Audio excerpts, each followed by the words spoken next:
da mucho gusto presentar ahora, muchas gracias Fernando, me da mucho gusto presentar ahora a la doctora María Amparo Casar, presidenta ejecutivo de Mexicanos contra la Corrupción y la Impunidad, quien nos dirigirá un mensaje.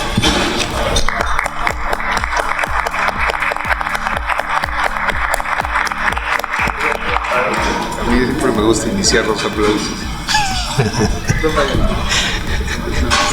Yo sí necesito vaquito, Octavio. Ya tenemos. O necesito vaquito o loquito. Ajá.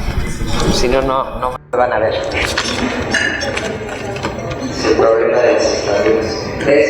Muy buenos días tengan todos ustedes. Quiero agradecer particularmente a Luis Garzón, a Carlos Septiés, a mi amigo Octavio Aguilar, con quien he emprendido varias aventuras y que en este estamos también juntos. Él es también colaborador de Mexicanos contra la Corrupción, precisamente en la parte de ética empresarial y cómo mejorar este aspecto de las empresas en México, que es algo bastante novedoso y ya él me lleva bastante tiempo recorrido más que yo, pero está colaborando con nosotros y para mí es un honor. Y bueno, Luis también hace mucho y ha sido un gusto últimamente conocer la metodología de Habitat. Seguiremos colaborando, estamos tratando de ver de qué manera puede Mexicanos contra la Corrupción y la Impunidad, que tiene toda un área importante sobre integridad corporativa, de qué manera podemos unir esfuerzos para lograr disminuir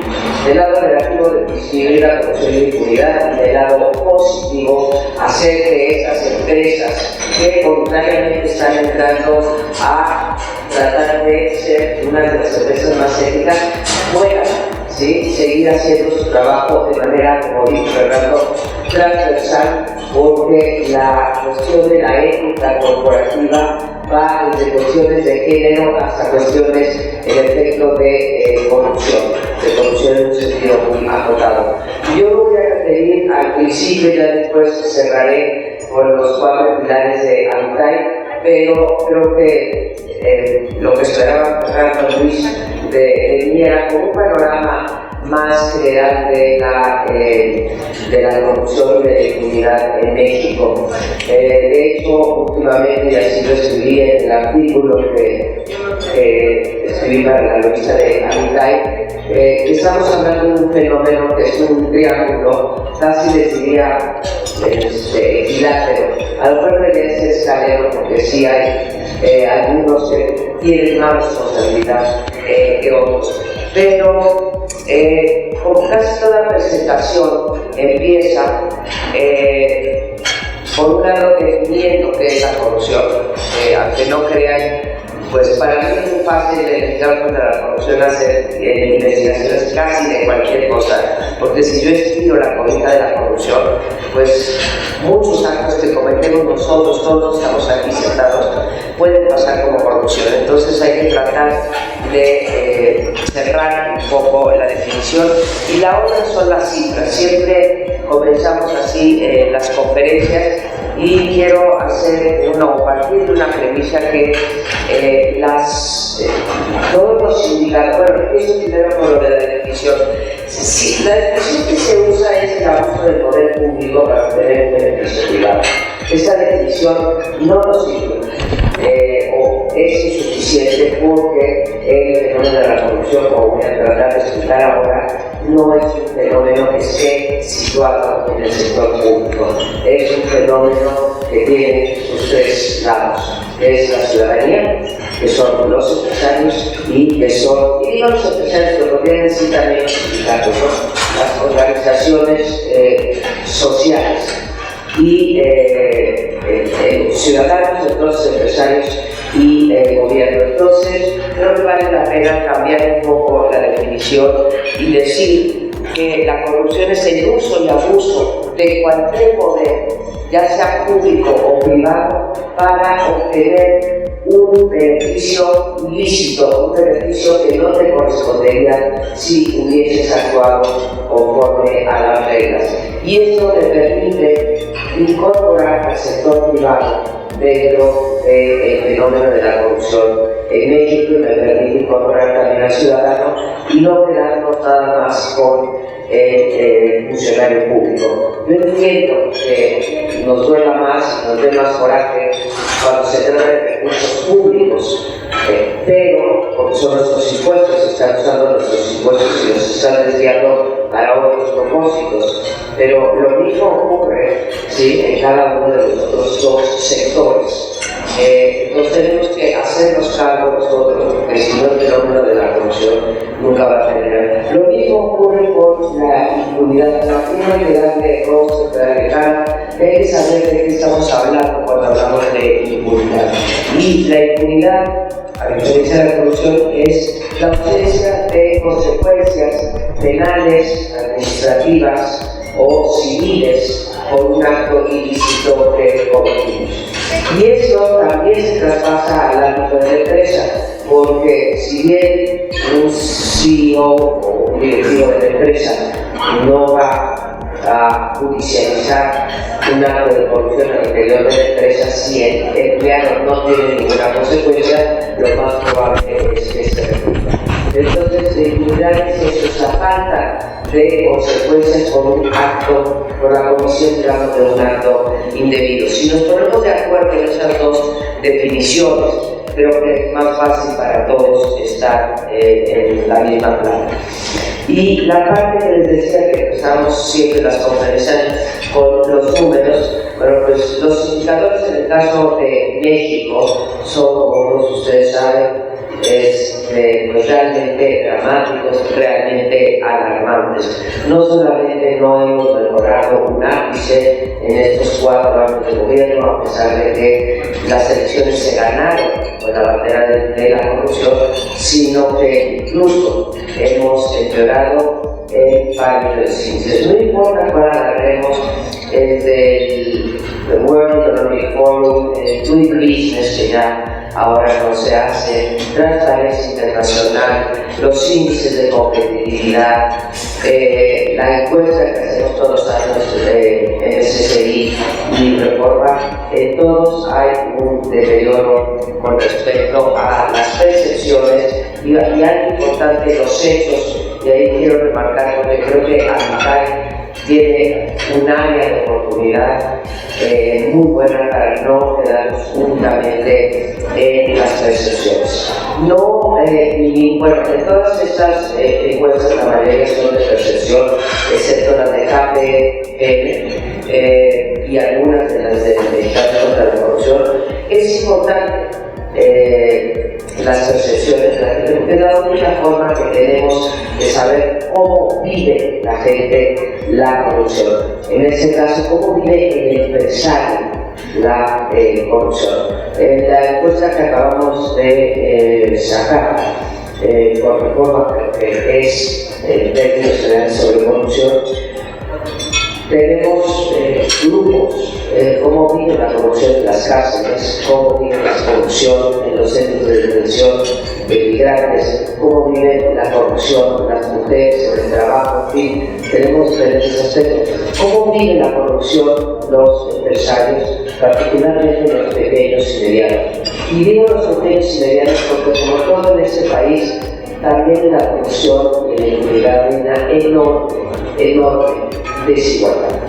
¿Sí? El señor dueño de una gran empresa, sea Caso, sea Bimbo, sea Walmart, sea que sea, ¿sí? Se puede dar el lujo de tener todo un departamento jurídico, un departamento de compliance con personas, hombres y mujeres que hayan estado preparados en Harvard, en MIT, en las mejores universidades, etc. Y se puede dar el lujo de embarcarse en estos proyectos. Pero los pequeños y medianos empresarios es una de las cosas que salió de la encuesta MSCI Coparmex. No pueden hacer eso. O sea, exigirle lo mismo al empresario grandote que al pequeño y mediano empresario en términos de su contribución para disminuir la corrupción es francamente injusto. Entonces tenemos que buscar la manera que las pequeñas y medianas empresas puedan incorporarse a este tipo de ejercicios sin que las queremos. Por otra parte, es desigual. Yo digo que la corrupción es un impuesto que pagamos los mexicanos y es un impuesto regresivo. ¿Sí? Si uno se pone a pensar, y lo medimos ahí en el plan contra la corrupción, el promedio que gastamos los mexicanos, el hogar promedio en la media, gastamos 14% de nuestros ingresos en actos de corrupción durante un año.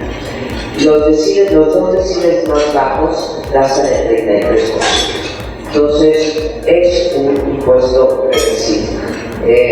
Yo no tengo que pagar para hacer el amigo en la escuela, ¿sí? Pero la trabajadora doméstica de mi casa sí tiene que dar dinero para pagarlo. Yo no tengo que voy a un médico privado, problema para que me atiendan en una cita rápidamente, pero si tú estás en el Seguro Social y tienes un hijo que está pues, en condiciones críticas, eres capaz de dar lo que sea para adelantar la ficha y poder entrar. Y por eso le cuesta mucho más a los ciudadanos más desfavorecidos. Pues lo mismo pasa con las empresas. Las empresas pequeñas, hay empresas que verdaderamente llegan a tronar, a quebrar, porque no pueden pagar. Ya no estoy hablando del derecho de piso que tendríamos que, digamos, es materia de gobernanza, pero no pueden pagar eso que de manera muy eufemista llamamos pagos extraoficiales. ¿Sí? No, tenemos que empezar a llamar las cosas por su nombre.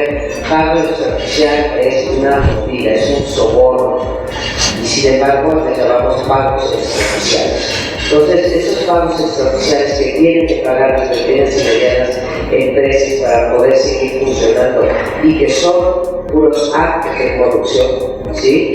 Hacen que estas pequeñas y medianas empresas lleguen o disminuyan seriamente sus ganancias o realmente lleguen a cerrar. Y no se nos olvide que el 70% del empleo en este país proviene no de Carso, no de Vigo, no de Grupo México, no de nuestros amigos de Chedraui, no. El 70% proviene de las pequeñas y medianas empresas. Así que ahí tenemos un foco que tenemos que resolver ahí, Fernando, para que también es esto que se está haciendo, y cuando veo el listado se está haciendo con las grandes empresas, se pueda ir bajando para contribuir a la viabilidad financiera y de sobrevivencia de las pequeñas y medianas empresas.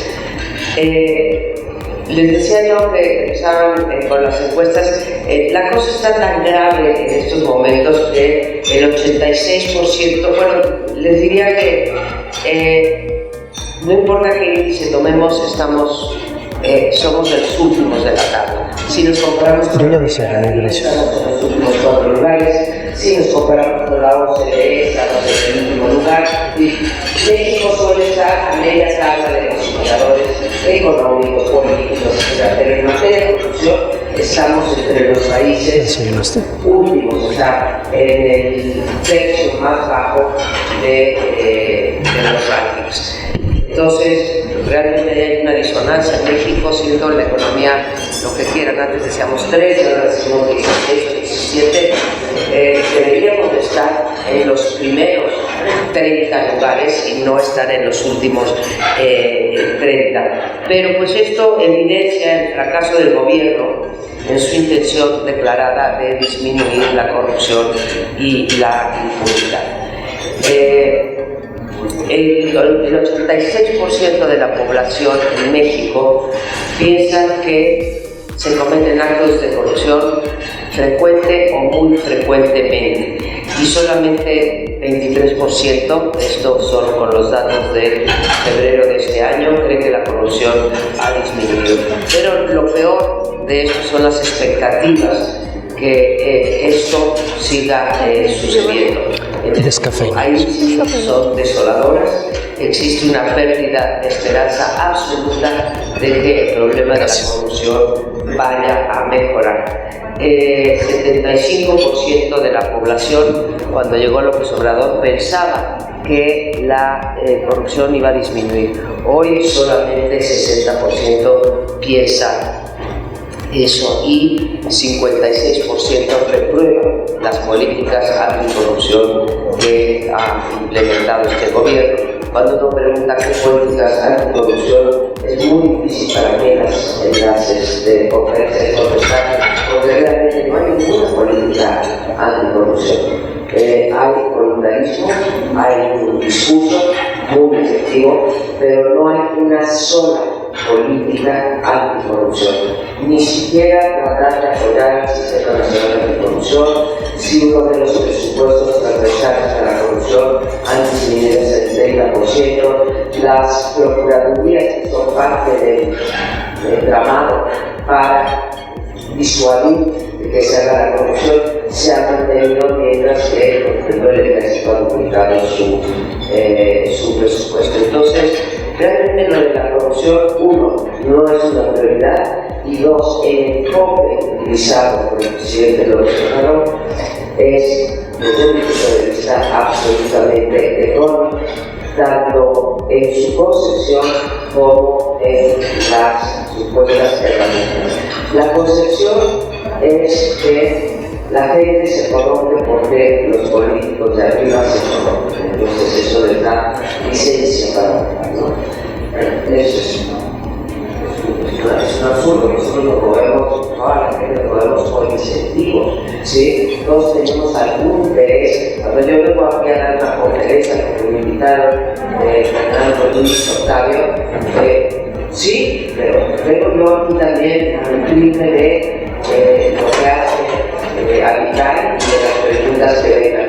Siempre hay interés. Entonces, lo primero que tenemos que hacer es pensar que no es una cuestión de ética, a pesar de que las empresas más éticas estén aquí, pero no es una cuestión de ética en combate a la corrupción. Si yo trato de convencer que el buen comportamiento, ¿sí?, es una cuestión, digamos, cuasi religiosa, de dogma, de fe, etc., no voy a llegar a ningún lado. Yo tengo que convencer a cada uno de ustedes que les conviene para sus empresas, ¿sí?, es seguir las normas y no incurrir en actos de corrupción. Es una cuestión de incentivos, de reglas, de instituciones y, sobre todo, lo que es una de conveniencia. Nos conviene en el corto y en el mediano plazo disminuir la corrupción, porque vamos a tener más ganancias, vamos a tener empleados que se la jueguen más por la empresa, vamos a tener menos conflictos al interior de las empresas, vamos a elevar nuestra competitividad. Entonces, yo no combato la corrupción porque sea muy buena y me enseñaron muy bien en mi casa, muy bien puestos sus valores. No. Mejor agua, por favor. Porque conviene al país, vamos a tener mejores oportunidades, vamos a tener mayor inversión, vamos a tener mejores empleados, etcétera, etcétera. Vamos a tener mejores instituciones, porque esto tiene sus, digamos, sus aristas en lo político, en lo social y en lo económico. En lo económico, inversión, competitividad, productividad. En lo político, tendremos mayor confianza en las instituciones y podremos ejercer nuestros derechos. Y en lo social, no tendremos estos fenómenos que se dan de desigualdad, que son, digamos, profundizados por parte de la corrupción.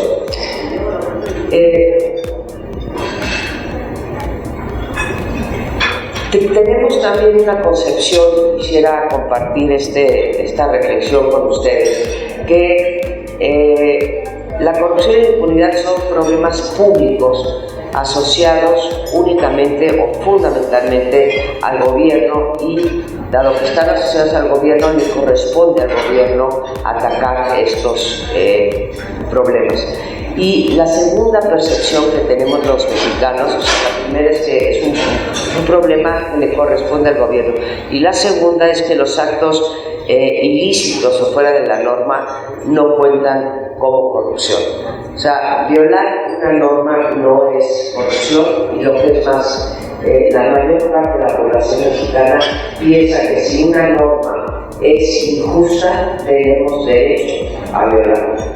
Eso es una cosa de cultura política. La primera opinión esta de que es una cuestión del gobierno, pues es parcialmente cierta. Sin duda creo que los primeros obligados a combatir la corrupción son desde luego las autoridades.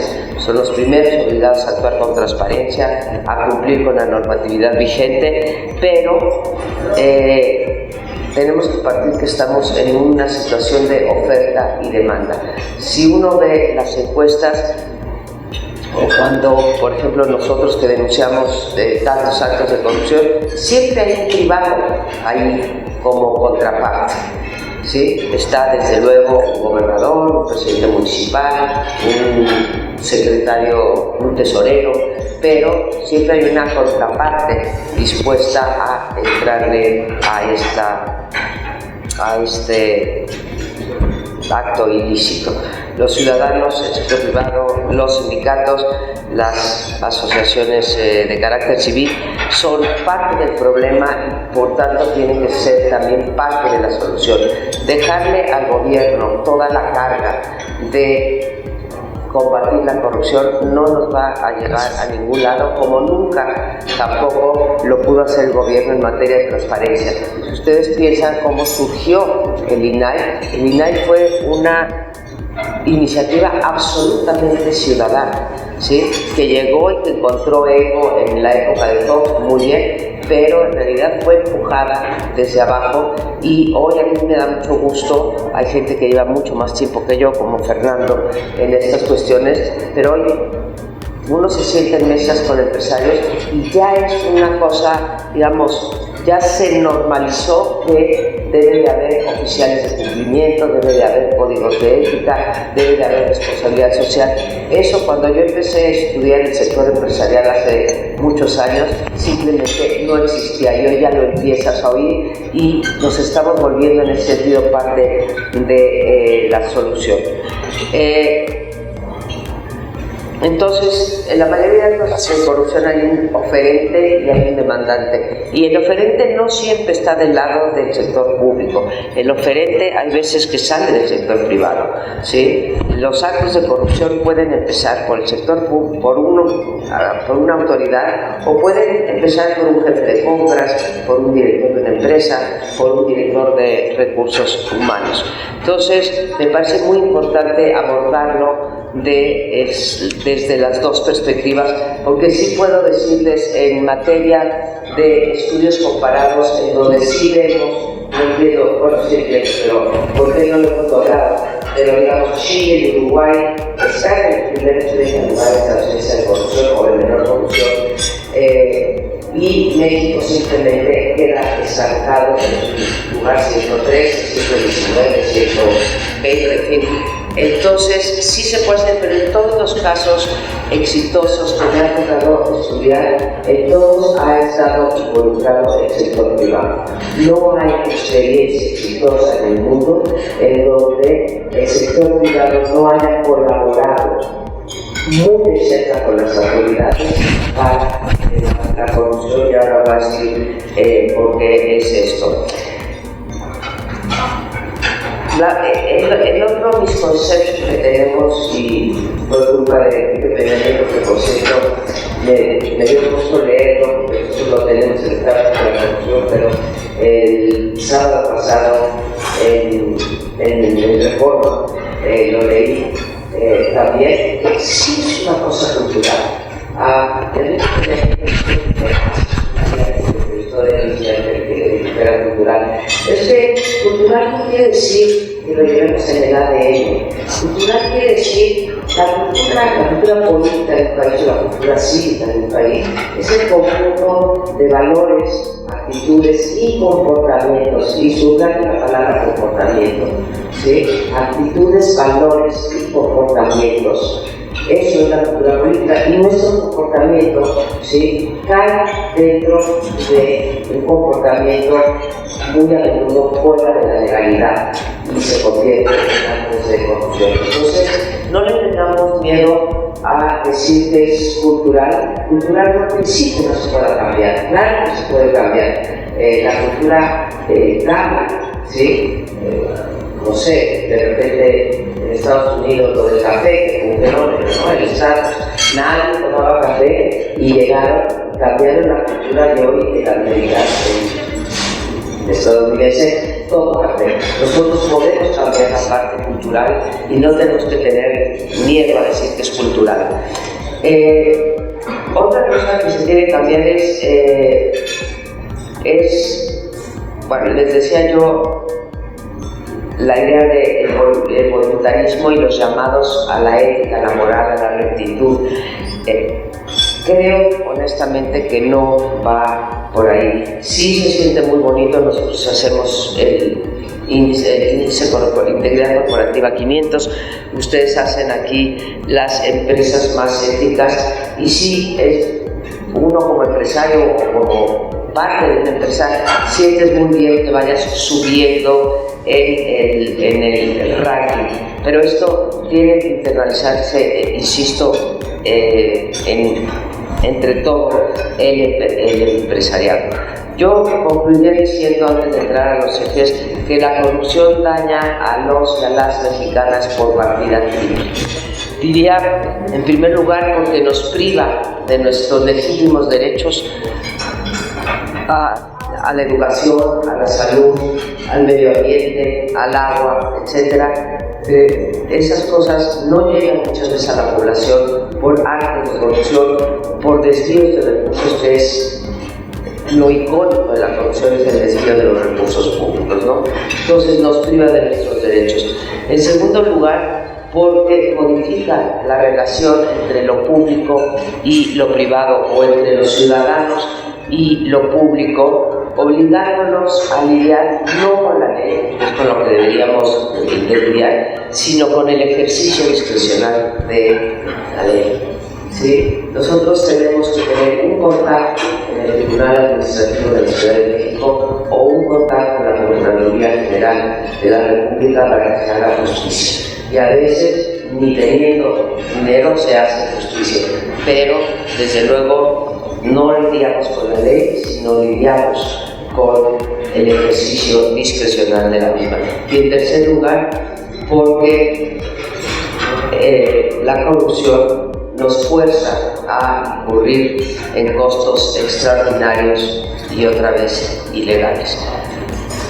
Dejo ya aparte, porque me estoy extendiendo la parte de la impunidad, pero creo que la impunidad, nada más los dejo con esa reflexión, es el rostro más claro de la incapacidad del Estado para hacer valer la ley y lucrar con la incertidumbre jurídica, que es una cuestión que nos aparece en todas las encuestas con respecto a los empresarios. No hay certidumbre jurídica para los empresarios. Ya no estoy hablando de la cantidad de trámites, reglamentos, cuánto cuesta abrir un negocio, cuántos días, etcétera, sino únicamente la falta de certeza de, ya no digo mediano plazo, de corto plazo.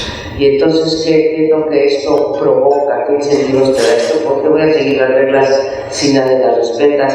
¿Por qué no uso yo también abuso de la ley y me beneficio si el punto también se beneficia? Entonces, queda también pervertida la relación del ciudadano, del empresario, ahí en donde un presidente se da el lujo de decir: a mí no me vengan con eso de que la ley. Y cuando me dicen entre hacer justicia y seguir la ley, siempre opto por la justicia. Sí, la justicia desde el punto de vista de quien. Entonces, en conclusión, les diría que para combatir la corrupción es necesario apelar no a los valores y a individuales. Yo sí me gusta recordar que la única ética pública es la ley, ¿sí? La otra es una cuestión del ámbito personal, ¿sí? En mi ámbito personal sé lo que hago, ¿sí? O en mi ámbito familiar, pero la única ética pública es la ley. Entonces, apelar no a los valores individuales, aunque no sobran, insisto, sino a lo institucional, a los incentivos para, para corregir la corrupción. Tenemos que actuar en todo el circuito de la legalidad, que sería prevención, denuncia, investigación, integración de carpetas de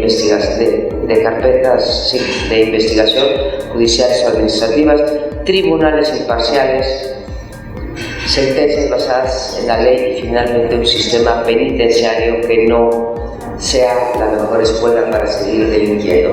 Esto que suena muy abstracto, que es lo que llamamos el círculo de la legalidad, se puede, es una de las cosas que yo me gustaría plantearle para el interior de las empresas. Esto se puede bajar muy fácil a nivel de las empresas, ¿sí? Esto lo hacemos nosotros los politólogos a nivel de explicar el sistema político, ¿no? Hay que empezar por denunciar, todo el vecino que acaba de platicar, pero también en las empresas esto se debe hacer y creo que rinde frutos. Vamos a saltar todo esto. ¿Qué me quedan? ¿Como 5 minutos, Octavio? O ya, 2.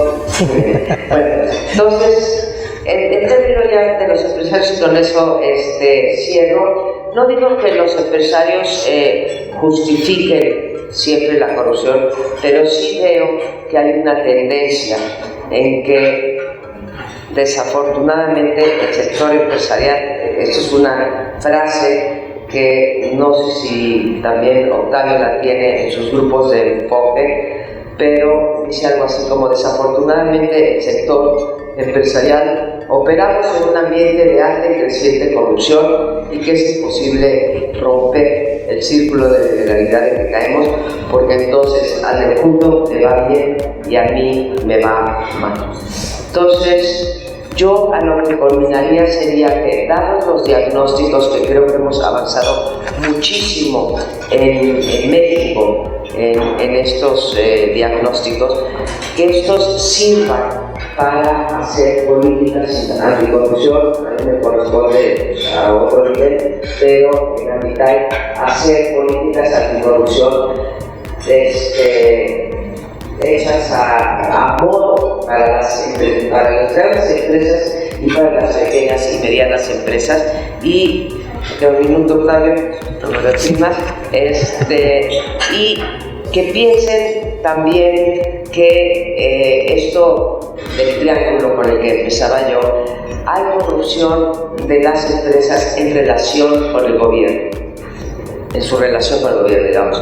Hay corrupción en relación con otras empresas y hay corrupción al interior de la empresa. O sea, son 3 aspectos distintos. A mí me gustaría culminar a Fernando a que incorporaran estos 3 aspectos en sus ejes y que elaboráramos políticas, primero voy a llamar política pública, pero elaboráramos políticas de acción en los 3 ejes que cada una requiere de acciones focalizadas distintas. Lo que tú tienes que hacer en el interior de tu empresa para combatir la corrupción es muy diferente que la que tienes que hacer entre un jefe de compras de una empresa X y la otra empresa que está jugando en el noroeste del país. Y lo mismo con el gobierno. Entonces, creo que hace falta tomar estos 3 pilares, adicionarlos a los 4 que nos plantea Fernando, y seguir caminando. Y también exigirle, sé que este gobierno no es para eso, pero si nosotros ciudadanos no le exigimos al gobierno también un alto a la corrupción en el sector público, así no se irá a ninguna. Muchas gracias por su atención.